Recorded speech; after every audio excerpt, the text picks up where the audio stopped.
Welcome to RK's Stories.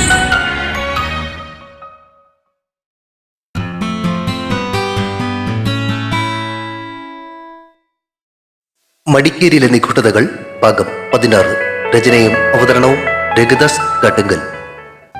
എന്നത്തേക്കാണ് നിങ്ങൾ ആ സ്നാച്ചിങ് പ്ലാൻ ചെയ്തിരിക്കുന്നത്? അങ്ങനെ ഒരു എക്സാക്ട് ഡേറ്റ് പ്ലാൻ ചെയ്തിട്ടില്ലെന്നറിയാൻ കാരണം വേറൊന്നുമില്ല. അനിഷ്ടിക്ക് അവരെ അങ്ങോട്ട് കോണ്ടാക്ട് ചെയ്യാനുള്ള നമ്പറോ മറ്റെന്തെങ്കിലും വിവരങ്ങളോ കയ്യിലില്ല. അവളെ അവർ സാധാരണ ഇങ്ങോട്ട് കോണ്ടാക്ട് ചെയ്യാറുള്ളതെന്നാ അവൾ പറഞ്ഞത്, അതും ഒരു അൺനോൺ നമ്പറിൽ നിന്നും. അങ്ങനെ ഒരു കോൾ വരികയാണെങ്കിൽ അത് ട്രേസ് ചെയ്യാമല്ലോ. ഓ, സാധിക്കുമെന്ന് എനിക്ക് തോന്നുന്നില്ല. സാധാരണക്കാരല്ലല്ലോ ഇതിന് പിന്നിലുള്ളത്. എന്റെ ഊഹം ശരിയാണെങ്കിൽ മിക്കവാറും അതൊരു സാറ്റലൈറ്റ് ഫോൺ ആയിരിക്കും. അതും വിളിക്കുന്നത് കടലിൽ നിന്നും ആകാനാ സാധ്യത. മൂവ് ചെയ്തുകൊണ്ടിരിക്കുന്ന ഒരു വെസലിൽ നിന്നും ലൊക്കേഷൻ കൂടി കവർ ചെയ്തിട്ട് വിളിക്കാനേ പ്രയാസമായിരിക്കും. ജഗത്ത് പറഞ്ഞത് ശരിവെക്കും പോലെ നരേനും തലയട്ടി. എന്തായാലും അവരിനി അവളെ കോണ്ടാക്ട് ചെയ്യും വരെ കാത്തിരിക്കുകയെ നിവൃത്തിയുള്ളൂ. ജഗത്ത് പറഞ്ഞു നിർത്തി. മിലി അവരുടെ സംസാരം ശ്രദ്ധിച്ചുകൊണ്ട് ജഗത്തിന്റെ മേലേക്ക് ചാരിയിരിക്കുകയായിരുന്നു. പറഞ്ഞുകൊണ്ടിരുന്ന സംസാരത്തിൽ നിന്നും വിട്ടിട്ട് നരേൻ മിലിയെ നോക്കി ചിരിച്ചു. അവന് മറ്റെന്തോ പറയാനുണ്ടെന്ന് തോന്നിയ ജഗത്ത് നെറ്റി ചുളിച്ച് അവനെ നോക്കി. ഈ രാകേഷിന്റെ കൂട്ടുകാരൻ ആ ശബരിയെ കുറിച്ച് അന്വേഷിക്കാൻ നാട്ടിൽ പോയപ്പോഴേ മിലിയുടെ ആ സുഹൃത്ത് സനികയുടെ വീട്ടിലും ഞാനൊന്ന് പോയിരുന്നു. ജഗത്തിന്റെ നോട്ടം കണ്ട നരേൻ പറയാൻ തുടങ്ങി. സനികയുടെ വീട്ടിൽ നരേൻ പോയെന്ന് കേട്ടതും മിലി ഉത്സാഹത്തോടെ നേരെയിരുന്നു. എന്നിട്ട് അവളെ കണ്ടോ? സുഖമാണോ അവക്ക്? വിവാഹം കഴിഞ്ഞിട്ട് അങ്ങോട്ടൊന്ന് പോകാൻ പോലും പറ്റിയില്ല. പറഞ്ഞു വന്നപ്പോ മിലിയുടെ മുഖം മ്ലാനമായി. അവൾക്ക് ഇവിടെ വന്ന് കല്യാണത്തിന് പങ്കെടുക്കാനും പറ്റിയില്ലെന്നേ. എനിക്ക് ഒരു കാര്യം പറയാനുണ്ടായിരുന്നു. നരേൻ ഇരുന്ന് തപ്പി തടയുന്നത് കണ്ട് ജഗത്തിന്റെ മുഖം വീണ്ടും ചുളിഞ്ഞു. എന്താണ് പ്രശ്നം? നീ കാര്യം പറയും. ഒരു IPS ഓഫീസർക്ക് ചേരാത്ത വിധം നരേൻ ഇരുന്ന് തല ചൊറിഞ്ഞു. എടാ, അതെ, വീട്ടില് അമ്മ വിവാഹത്തിന് നിർബന്ധിക്കാൻ തുടങ്ങിയിട്ട് നാള് കുറേയായി. ഓരോ കാരണങ്ങളും പറഞ്ഞ് മനഃപൂർവ്വം ഞാനങ്ങ് തള്ളി നീക്കുകയായിരുന്നു. പക്ഷേ പറഞ്ഞു വന്നത് നിർത്തിയിട്ട് നരേൻ മിലിയെ ഒന്ന് നോക്കി. പക്ഷേ ജഗത്ത് എടുത്തു ചോദിച്ചു. അത് പിന്നെ മിലിയുടെ കൂട്ടുകാരിയെ കണ്ടപ്പോഴേ വിവാഹം കഴിച്ചാലോ എന്നൊരു തോന്നല്. വാട്ട്? ജഗത്ത് ആശ്ചര്യത്തോടെ വാ വിളിച്ചപ്പോ മിലി സന്തോഷത്തോടെ ചാടി എഴുന്നേറ്റു. സത്യാന്നോ? അങ്ങനെയാച്ചാ എന്ത് രസമായിരിക്കും. അവളും കൂടെ ഇവിടെ വന്ന് അടിപൊളിയായിരിക്കും അല്ലേട്ടാ? സന്തോഷം സഹിക്കാതെ അവൾ ഓടിച്ചെന്ന് നരേനെ കെട്ടിപ്പിടിച്ചു. നരേൻ പതറി നിന്നപ്പോ ജഗത്ത് പൊട്ടിച്ചിരിച്ചു. സോറി, മിലി ചമ്മലോടെ പറഞ്ഞൊപ്പിച്ചു. പെട്ടെന്ന് കേട്ടതിന്റെ ഒരു സന്തോഷത്തില്. സാരമില്ല, ഇങ്ങ് പോര്. ജഗത്ത് കൈ കാട്ടിയപ്പോ അവൾ വീണ്ടും അവന്റെ അടുത്തേക്ക് ചെന്ന് ചാരി. ഞാൻ ഇക്കാര്യം വീട്ടിൽ അവതരിപ്പിച്ചു. അമ്മയ്ക്കും അച്ഛനും ഒക്കെ ബഹുത്ത് സന്തോഷം. പക്ഷെ ഒഫീഷ്യലായി പെണ്ണ് കാണാൻ പോകണമെങ്കിൽ അവരോട് ആദ്യം ഒന്ന് പറയണമല്ലോ. അത് ഞാൻ മിലി ഏൽപ്പിക്കുക.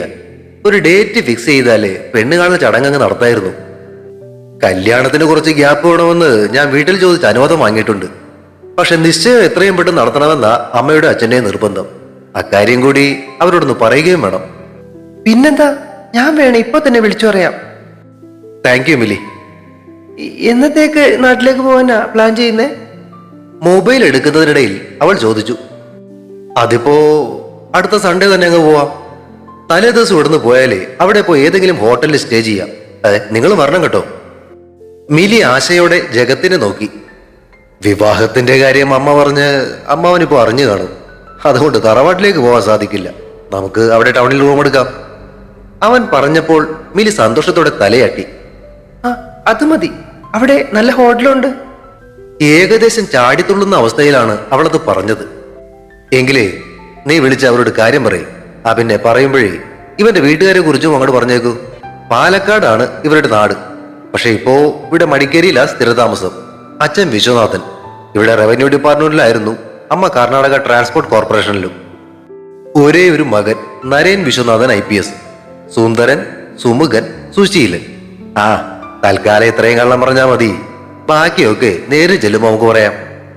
ഫോണും പിടിച്ച് മിലി മിഴിച്ചു നിന്നപ്പോ ജഗത്ത് അവളുടെ തലയിൽ കൊട്ടി. മിഴിച്ചു നിൽക്കാതെ വിളിക്കുവോച്ചേ. അവൾ സന്തോഷത്തോടെ തലയാട്ടിക്കൊണ്ട് ഫോണുമായി അവർ കരികിൽ നിന്നും അല്പം മാറി നിന്നു.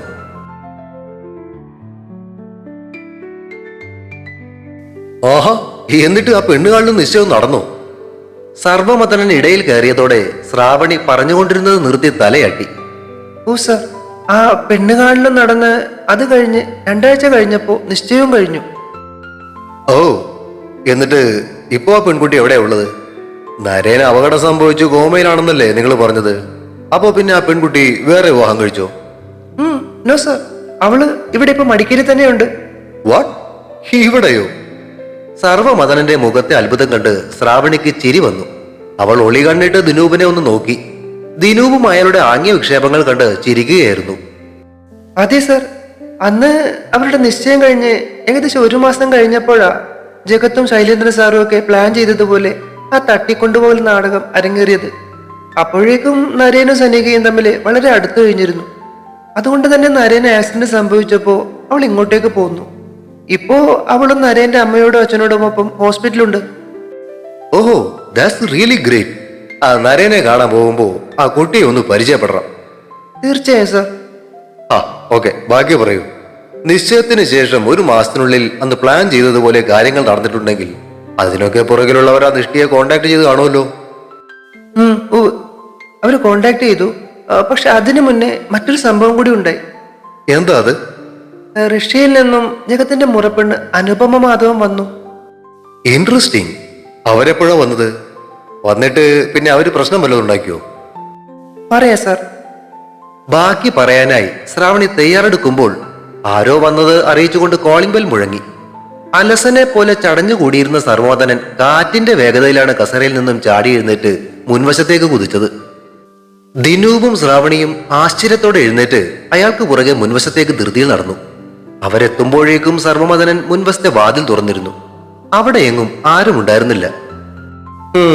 രക്ഷപ്പെട്ട് കളഞ്ഞു. സർവമതനൻ പിറുപിറുക്കുന്നത് കേട്ട് അവർ പരസ്പരം നോക്കി. മുൻവശത്തിട്ടിരുന്ന ഡോർ മാറ്റിന് മുകളിലായി ഒരു വെളുത്ത എൻവലപ്പ് അവർ കണ്ടു. പൂമുഖത്തും മുൻവശത്തെ മുറ്റത്തുമൊക്കെ സൂക്ഷിച്ചു നോക്കിക്കൊണ്ട് സർവമതൻ ആ കവർ കുനിഞ്ഞെടുത്തു. അയാളത് തുറന്ന് അതിനകത്തു നിന്ന് ഒരു പേപ്പർ എടുത്ത് വായിക്കുന്നത് നോക്കി ശ്രാവണിയും ദിനൂപും അയാൾക്ക് പിന്നിലായി നിന്നു. കൊള്ളാലോ ഓഫർ. തട്ടഹസിച്ച് ചിരിച്ചുകൊണ്ട് സർവമതനൻ ആരോടൊന്നില്ലാതെ ഉറക്കെ പറഞ്ഞു. ശ്രാവണിക്കും ദിനൂപിനും കാര്യം മനസ്സിലായില്ല. അയാൾ അവർക്ക് നേരെ തിരിഞ്ഞ് കയ്യിലിരുന്ന ആ കടലാസ് നീട്ടി. ദിനൂപ് ആ കടലാസ് വാങ്ങി വായിച്ചു നോക്കി. Staying out of this case is better for your life. Better be a world tour instead. A return ticket to European countries is enclosed. കൊള്ളാല്ലേ? സർവമതനന്റെ ചോദ്യം കേട്ട് ദിനൂപ് മുഖമുയർത്തി. ദാ ടിക്കറ്റും ബുക്ക് ചെയ്തിട്ടുണ്ട് എന്റെ പേരിൽ. അയാൾ കയ്യിലിരുന്ന മറ്റൊരു കടലാസ് അവരെ ഉയർത്തിക്കാട്ടി. കേസ് ഏറ്റെടുക്കുന്നതിന് പകരം ഒരു വേൾഡ് ടൂർ. എന്തായാലും അതെനിക്ക് ഇഷ്ടപ്പെട്ടു. അയാൾ അകത്തേക്ക് കയറിയപ്പോൾ അവർ വഴി ഒഴിഞ്ഞു കൊടുത്തു. എന്നെ കാണാൻ വരുന്ന കാര്യം നിങ്ങൾ മറ്റാരോടെങ്കിലും സംസാരിച്ചിരുന്നു? വാതിലടച്ചിട്ട് അകത്തെ മുറിയിലേക്ക് നടക്കുന്നതിനിടയിൽ അയാൾ ചോദിച്ചത് കേട്ട് ഇല്ലെന്ന് അവർ തലയിളക്കി. ദാറ്റ് മീൻസ് നിങ്ങളുടെ ഓരോ നീക്കങ്ങളും ആരോ വാച്ച് ചെയ്യുന്നുണ്ട്. ഇവിടെ വന്ന് കയറി ഇത്രയും സമയത്തിനുള്ളിൽ ഇതുപോലൊരു കത്ത് തയ്യാറാക്കി ഫ്ലൈറ്റ് ടിക്കറ്റും ബുക്ക് ചെയ്ത് ഇവിടെ കൊണ്ടുവന്ന് വെക്കണമെങ്കിൽ അവര് തീർച്ചയായും നിങ്ങൾക്ക് പിന്നാലെ ഉണ്ട്. കൊള്ളാം, ഇൻട്രസ്റ്റിംഗ്. ആ കത്ത് തിരികെ വാങ്ങി ഒരിക്കൽ കൂടി വായിച്ചു നോക്കിക്കൊണ്ട് സർവമതനൻ കസേരയിലേക്ക് ഇരുന്നു. തങ്ങൾ പിന്തുടരപ്പെടുന്നു എന്ന് പറഞ്ഞതിൽ എന്തോ ആശയക്കുഴപ്പമുള്ളതുപോലെ ദിനൂപും ശ്രാവണിയും പരസ്പരം നോക്കി. ആ അനുപമ മാധവൻ വന്നതിനെ കുറിച്ച് പറയും മുന്നേ ഒരു കാര്യം കൂടി ചോദിച്ചോളട്ടെ. കയ്യിലിരുന്ന കടലാസ് മടക്കി പോക്കറ്റിലേക്ക് വെച്ചുകൊണ്ട് അയാൾ പറഞ്ഞു. ജഗത്തിന്റെ അമ്മയുടെ ഹോസ്പിറ്റലിൽ ചികിത്സ നടത്തിയവരെയാണ് ആ അവയവ കച്ചവട മാഫിയ കെണിയിലാക്കിയതെന്ന് പറഞ്ഞല്ലോ. അതേക്കുറിച്ച് SM സൂപ്പർ സ്പെഷ്യാലിറ്റി ഹോസ്പിറ്റലിൽ പോയി അന്വേഷിച്ചായിരുന്നോ? അതേക്കുറിച്ച് ജഗത്ത് നിങ്ങളോട് വല്ലതും പറഞ്ഞിരുന്നോ? ഓ സാർ, ജഗത്ത് അക്കാര്യം നേരിട്ട് അമ്മയോടാ ചോദിച്ചേ. അങ്ങനെ പേഷ്യൻസിന്റെ വിവരങ്ങൾ ചോർന്നിട്ടുണ്ട്, അതേക്കുറിച്ച് അന്വേഷിക്കണമെന്നാ അവന്റെ അമ്മ പറഞ്ഞത്. പിന്നീട് അത് സംബന്ധിക്കുന്ന പ്രധാനപ്പെട്ട ചില വിവരങ്ങൾ കിട്ടിയിട്ടുണ്ടെന്നും കാണണമെന്നും അമ്മ പറഞ്ഞു എന്ന കാര്യവും അവൻ ഞങ്ങളോട് പങ്കുവച്ചതാ. അതിനിടയിലാ അവനെ കാണാതായത്. ശ്രാവണി പറഞ്ഞ കാര്യം മനസ്സിലിട്ട് കണക്ക് കൂട്ടും പോലെ അല്പനേരത്തേക്ക് സർവമതനൻ നിശബ്ദനായി കണ്ണുകൾ അടച്ചിരുന്നു. ശരി, ബാക്കി പറയൂ. സർവമതനൻ അനുവാദം കൊടുത്തതും ശ്രാവണി വീണ്ടും പറഞ്ഞു തുടങ്ങി.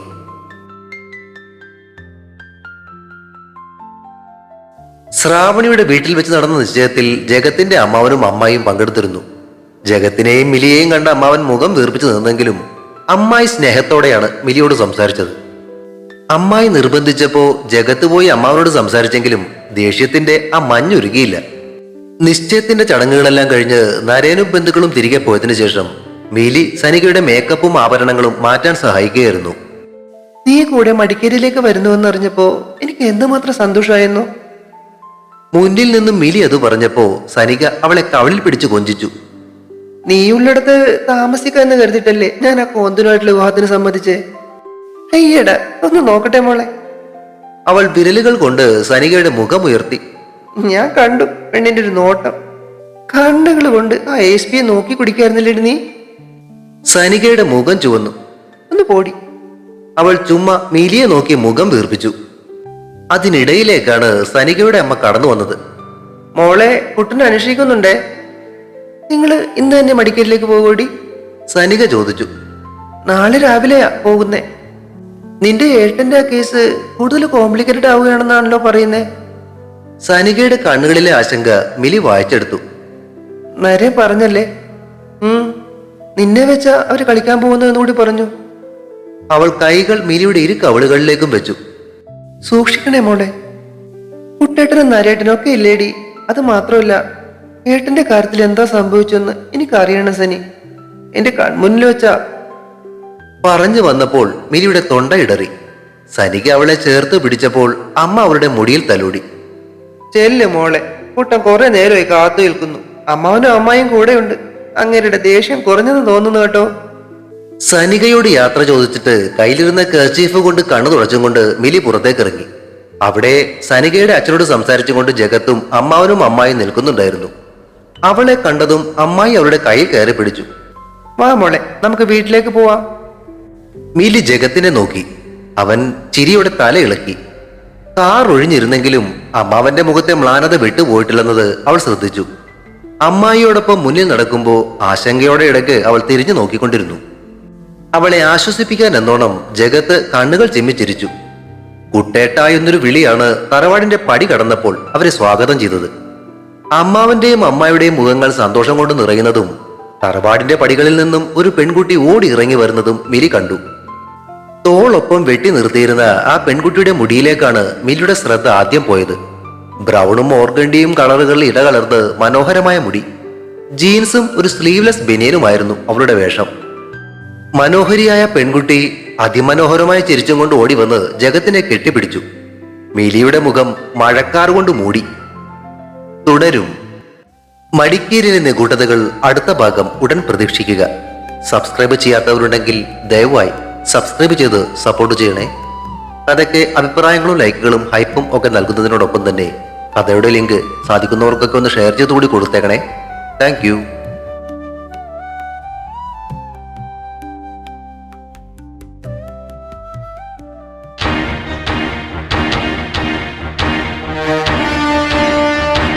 See you soon.